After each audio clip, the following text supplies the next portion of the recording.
Wife তুমি তাহলে রান্না বান্না করো, আমি ক্ষেত থেকে একটু ঘুরে আসি।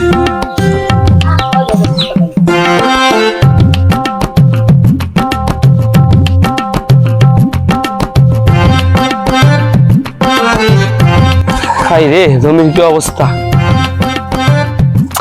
এই দেখ, এই জমিটাতে জাত করবো, এটি খড়ি রেখে দিছে, তার বোর কি দিয়ে দিছে আল্লাহর। এই বাবা রে, বাবা হাতে তো পরে দেখিচ্ছি। এ খড়িকার এলে জমি জাত করবে, এই সময় খড়ি রেখে দিলে ভালো লাগে। আচ্ছা দাদা, কোপাই কোন দিক থেকে কোপান যায় ভিড়, স্পষ্ট দেখতেছি না। আচ্ছা একটু শুরু করি। কি বাবা, মাটি কি শক্ত!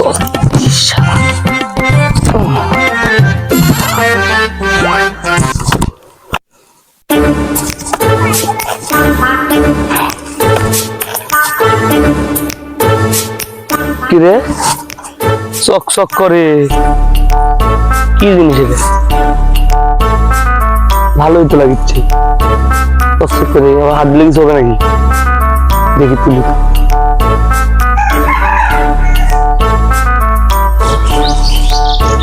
কি এটি করতে গেল? এর তো জীবন কোনদিন দেখি না আগে।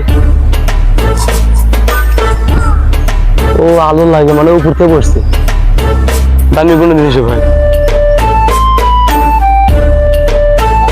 কিরে এর ভিতরে এটা কি দেখা যায়? কার ছবি এটা?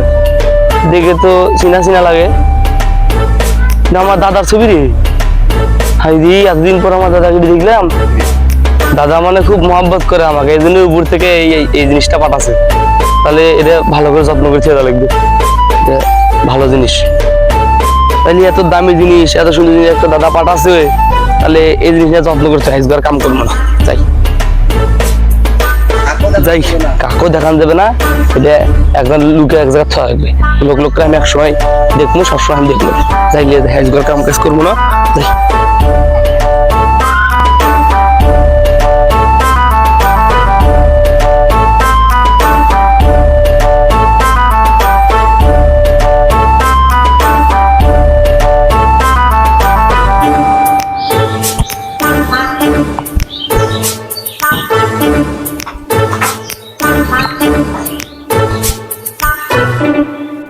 জিনিসটা কুটি থোয়া যায়, বইয়ের চোখে তো ফাঁকি দেওয়া লাগবে, বউদার না দেখে কুটি থই। তাহলে না, এটি তুলে বউ দেখতে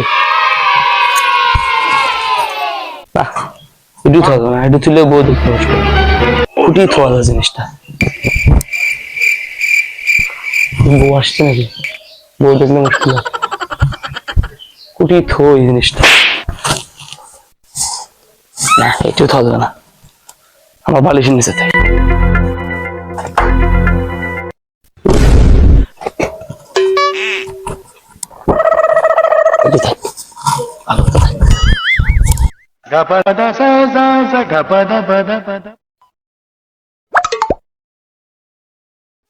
उम्र सारी